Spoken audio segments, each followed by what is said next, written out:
Little House on the Prairie series by Laura Ingalls Wilder. Book 9, The First 4 Years. Chapter 2, The Second Year. It was a beautiful day, that 25th of August, 1886, when Manly and Laura moved to the homestead. A fine day, as fine as our wedding day just a year ago, and it's a new start just as that was, and a new home if it is somewhat smaller. We'll be all right now, you'll see. Everything evens up in the end. The rich man? His voice trailed silent, but Laura couldn't help finishing the Irishman saying to herself, "The rich man has his ice in the summer, and the poor man gets his in the winter." Well, they had got theirs in that hailstorm, and in the summer, too. But she mustn't think about that now.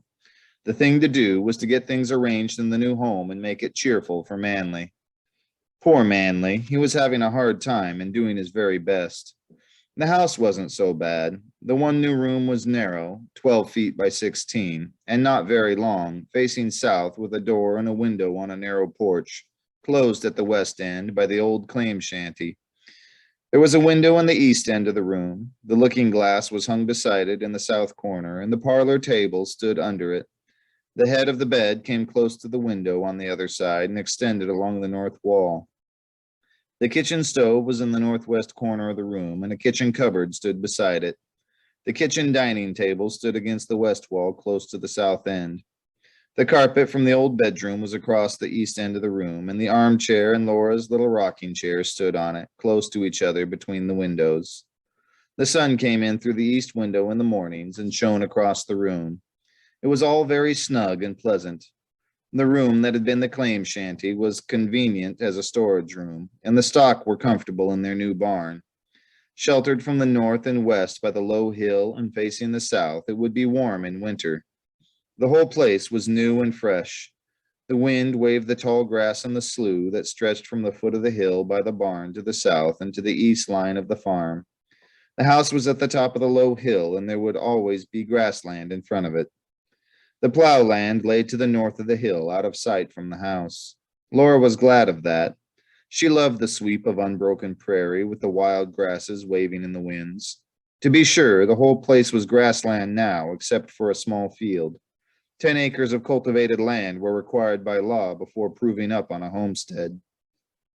But the grass to the north of the house was upland, blue stem, and not the tall slough grass that grew so rankly in low places. It was haying time, and every day counted in the amount of hay that could be put up before winter. Because of the hailstorm, hay would be the only crop this year. So as soon as breakfast was over on the day after the moving, Manly hitched Skip and Barnum to the mowing machine and began cutting hay. Laura left her morning's work undone and went with him to see the work started. And then, because the air was so fresh and the new cut hay so clean and sweet, she wandered over the field, picking the wild sunflowers and Indian paintbrush. Presently, she went slowly back to the house and her unfinished tasks. She didn't want to stay in the house. There would be so much of that after the baby came, and she felt much better out in the fresh air. So after that, she did as little as possible in the house, and instead stayed out in the hayfield with Manly.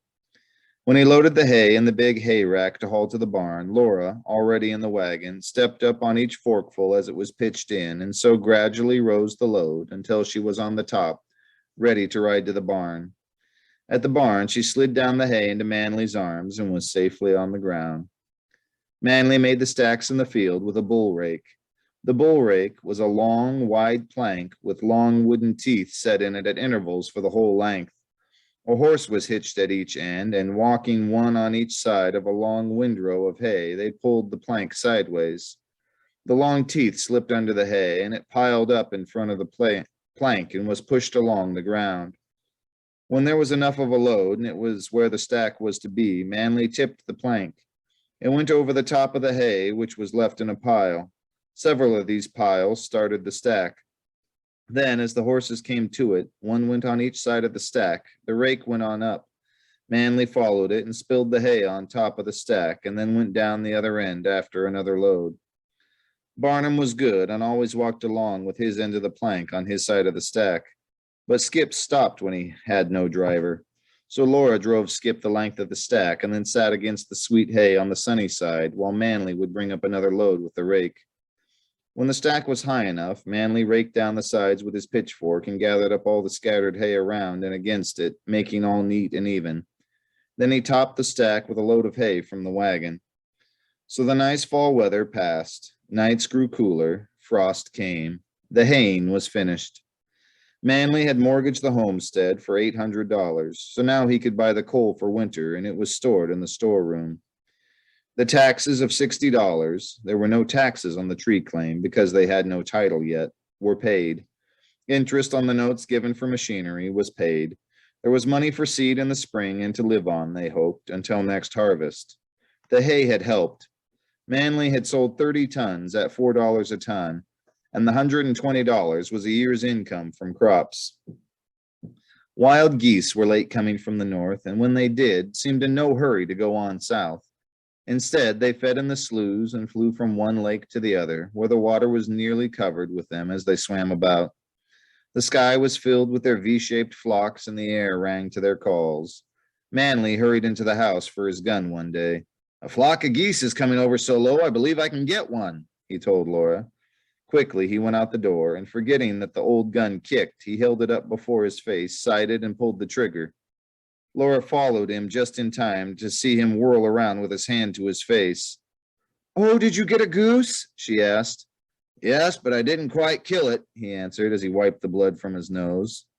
The flock of geese went on unharmed to join their kindred at the lake. It was going to be an open winter. The geese knew there was no hurry to go south. The small field was soon plowed, and the hurry to work was over. In November, the snow came and covered the ground, making good sleighing. Manly and Laura, well bundled up and covered with robes, went often for sleigh rides on sunny afternoons. Because Laura felt so much better outdoors, Manly made a hand sled and a breast collar harness for old Shep. On pleasant days, Laura hitched Shep to the hand sled and let him pull her on it down the hill to the road. Then together they would climb the hill, Shep pulling the sled and Laura walking beside him to take another ride down until she was tired from the walking and the fun. Shep never got tired of it, and at times when the sled tipped against a drift and Laura rolled onto the snow, he seemed actually to laugh. And so November passed and December came. The sun was shining on the morning of the 5th of December, but it looked stormy in the north. "Better play outdoors all you can today, for it may be too stormy tomorrow," Manly said. So, soon after breakfast, Laura hitched Shep to the sled and took the day's first ride down the hill. But she stayed out only a little while. "I don't feel like playing," she told Manly when he came up from the barn. "I'd rather curl up by the stove." And again, after the dinner work was done, she sat idly by the stove in her little rocking chair, which worried Manly.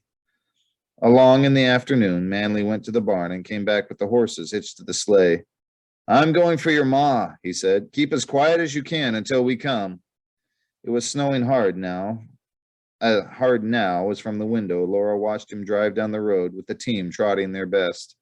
She thought that the place would have won them the prize at the 4th of July races. Then she walked the floor or sat by the stove until Manly came back with her ma. "My goodness," Ma exclaimed as she warmed herself by the fire. "You should not be up. I'll get you to bed right away." And Laura answered, "I'll have a long time to stay in bed. I'm going to stay up now as long as I can." But soon she made no objections and only vaguely knew when Manly drove away to fetch a friend of her ma's from town. Mrs. Powers was a friendly, jolly Irish woman. The first Laura knew of her being there was hearing her say, "Sure, she'll be all right, for it's young she is. 19, you say, the very age of my Mary. But we'd better have the doctor out now, I'm thinking." When Laura could again see and know what went on around her, Ma and Mrs. Powers were standing one on each side of her bed. And was that Manly at the foot? No, Manly had gone for the doctor.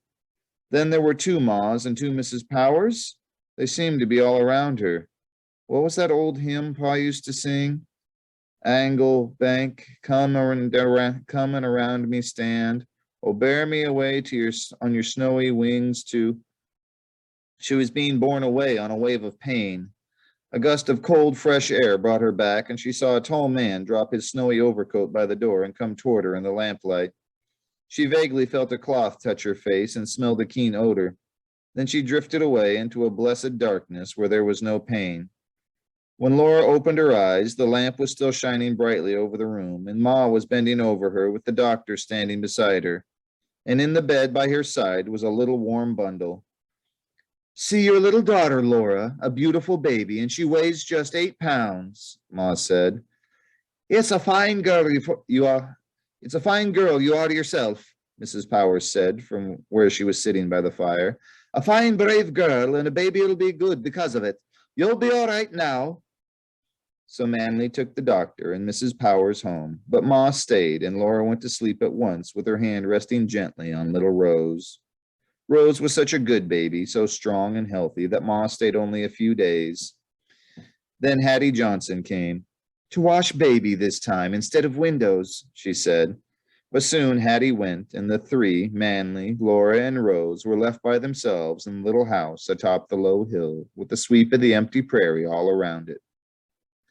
There was not a house near enough for neighbors, but a mile away across the slough, a few buildings on the edge of town were in sight. 100 precious dollars had gone for doctor bills and medicine and help through the summer and winter so far. But after all, a rose in December was much rarer than a rose in June and must be paid for accordingly. Christmas was at hand, and Rose was a grand present. Then the day before Christmas, Manley hauled a load of hay to town and brought back the most beautiful clock. It stood nearly 2 feet high from its solid walnut base to the carved leaf at its very top. The glass door that covered the face was wreathed with a gilt vine on which 4 gilt birds fluttered, and the pendulum that swung to and fro behind them was the color of gold, too. The clock had such a pleasant, cheerful voice as it said tick-tock, and when it struck the hour, its tone was clear and sweet. Laura loved it at once. The old round nickel alarm clock could not be depended on to tell the right time, but still it would have answered the need, and Laura said doubtfully, "But ought you?" Then Manley told her he had traded the load of hay for it, and it would be a Christmas present for all 3 of them. The hay he had kept for feed was holding out so well that there would be more than enough to take the stock through the rest of the winter, and he couldn't have sold the load of hay for money because there was no shipping anymore. Christmas was a happy time, even though it was a stormy day, and they stayed quiet at home. After the Christmas storm, the weather was clear and sunny, but cold, 25 and 30 below zero on some days. But one day seemed unusually warm, and Laura had been at home so long, she wanted to go for a sleigh ride to see Ma and Pa. Could they take the baby out safely? They were sure they could. Some blankets were put to warming by the stove. Manley drove the cutter close to the door and made a little warm nest for them in the shelter of the dashboard. Rose was wrapped in her own warm blankets and little red cloak and hood, with a thin blue silk handkerchief lightly covering her face and tucked tightly in among the blankets in the cutter. Then away they went, the horses stepping quickly and the sleigh bells singing merrily. Several times Laura put her hand in among the blankets and touched Rose's face to be sure that she was warm and that there was air beneath the veil. It seemed only a few minutes until they drove up to the old home place and went quickly into the house, where Ma and Pa both scolded them well. "You're crazy," Pa said. "Out with that baby when it was 15 below." And so it was by the thermometer. She might have smothered," Ma added. "But I watched. She couldn't have," Laura answered. And Rose waggled her fingers and cooed. She was warm and happy and had had a good nap. Laura had never thought it might be dangerous to take the baby out, and she was anxious on the way home and glad when they were safely there. It seemed there was a good deal to taking care of babies. There were no more sleigh rides for some time, and then one day that was really warm, they drove the 4 miles to see their good friends, the Boasts. Mr. and Mrs. Boast lived by themselves on their farm. They had no children and could hardly make fuss enough over Rose. When at last the visit was over and Mr. Boast was standing by the buggy to see them start, he started to speak, then hesitated and finally said in a queer voice, "If you folks will let me take the baby into Ellie for her to keep, you may take the best horse out of my stable there and lead it home." Manley and Laura were still in astonishment. Mr. Boast went on, "You folks can have another baby and we can't. We never can." Manley gathered up the reins, and Laura said with a little gasp, "Oh, no, no, drive on, Manley." As they drove away, she hugged Rose tightly, but she was sorry for Mr. Boast as he stood still where they had left him, and for Mrs. Boast waiting in the house, knowing, she was sure, that Mr. Boast was going to propose to them. The rest of the winter passed quickly. There was no more storms, and the weather was warm for the season. April came, and on all the farms, seeding was begun. On the 12th of April, Manly went down to the barn to hitch up for the afternoon's work. When he went into the barn, the sun was shining warmly, and he had no thought of storm. But when the horses were combed and brushed and harnessed, just as he was starting to take them out, there was a crash as of something smashing against the whole side of the barn. Then he heard the shriek of the wind, and looking out, could see nothing but whirling snow. A blizzard in April.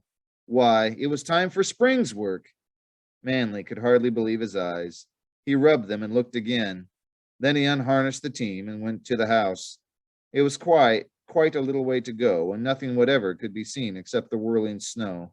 But there were things scattered along the path, the cutter, the wagon, the bobsled. Taking his direction from the way each stood as he came to it, he went on to the next and came safely to the porch in the house.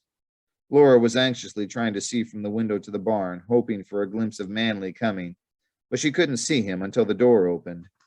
It was the worst storm of the winter and lasted 2 days, with no slacking of the wind, which held steadily to its high, wild shriek. But all was snug in that house. The stock were safe and warm in the barn, and following the line of sleds and wagon, Manly managed to get safely to them and back once a day to give them water and fill the mangers. When on the morning of the 3rd day the sun rose bright and the wind came only in low gusts, it looked a wintry world. A good many people had been caught in the storm, and 2 travelers nearby had lost their lives. While Mr. Bowers was working in his field 2 miles south of town, 2 strangers had come walking from town. They stopped and inquired the way to Mr. Matthews, saying they were friends of his from Illinois. But Mr. Bowers pointed out Mr. Matthews' house to them, in plain sight across the prairie, and the strangers went on their way. Soon the storm struck, and Mr. Bowers went from the field to his buildings and shelter. The day the storm was over, Mr. Bowers saw Mr. Matthews passing on his way to town and inquired about his friends from Illinois. Mr. Matthews had not seen them, so the 2 went searching for them. The 2 strange men were found in a haystack that stood by itself on the open prairie, considerably off the course they should have followed. They had pulled hay out of the stack and lighted it to make a fire. Then they evidently had given up the idea of keeping warm by an open fire in the wind and snow and had crawled into the hole in the haystack. There they had frozen to death. If they had kept walking, they could have walked out the storm, for it lasted only 2 days. Or if they had been properly dressed, they would not have frozen inside the haystack. But their clothes were thin for springtime in Illinois, and not for a western blizzard.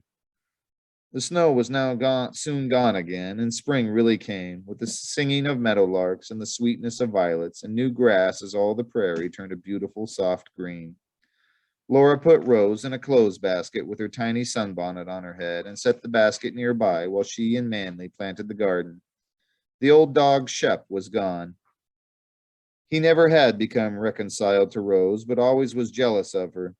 One day he went away and never came back, and his fate was never known. But a friendly stray St. Bernard, a huge black dog, had come to the house and been adopted in Shep's place. The St. Bernard seemed to think his special job was to watch over Rose, and wherever she was, there he would be curled around her or sitting up close against her. The cook stove was moved into the storeroom, leaving the other room cooler for the hot weather, and in the summer kitchen Laura worked happily, with Rose and the big black dog playing or sleeping on the floor. There could be no horseback riding safely with a baby, but Laura did not miss it so much, because Manly fastened a dry goods box in the front of the road cart, leaving just enough room for Laura's feet at the end where the driver sat. When the work was done after dinner, Laura would hitch Barnum to the road cart, and with Rose and her pink sunbonnet sitting in the box, would drive away wherever she cared to go. Sometimes just to town, but more often to see her ma and the girls. At first, Ma was afraid to have Rose travel that way, but soon she became used to it. Although Barnum was a fast driver, he was as gentle as a kitten, and the cart on its 2 wheels was light and safe. Rose could not fall out of the box, and Laura was a good driver. She never had a moment's uneasiness with Barnum hitched to the road cart, and Manly didn't care how often she went, just so she came home in time to get supper. With housework, garden work, caring for and driving with Rose, the summer soon passed, and it was haying time again. Now Rose sat in the shelter of a windrow of hay and watched while Laura drove Skip on the bull rake. Laura and Manly both liked to stay out on the sunny hayfield, and leaving Rose asleep with the big dog watching over her, Laura sometimes drove Skip and Barnum on the mowing machine, while Manly raked hay with Fly and Trixie. There were no threshers to cook for this fall, for the renters on the tree claim had the threshing done. The yield of grain was not nearly so much as it should have been. The season had been too dry, and the price of wheat was lower, only 50 cents a bushel. Still, there was money enough to pay all the interest and some of the smaller notes, those for the mowing machine and horse rake and for the sulky plow, and the first payment was made on the harvester. There were still the wagon note and the $500 due on the house and the $800 mortgage on the homestead.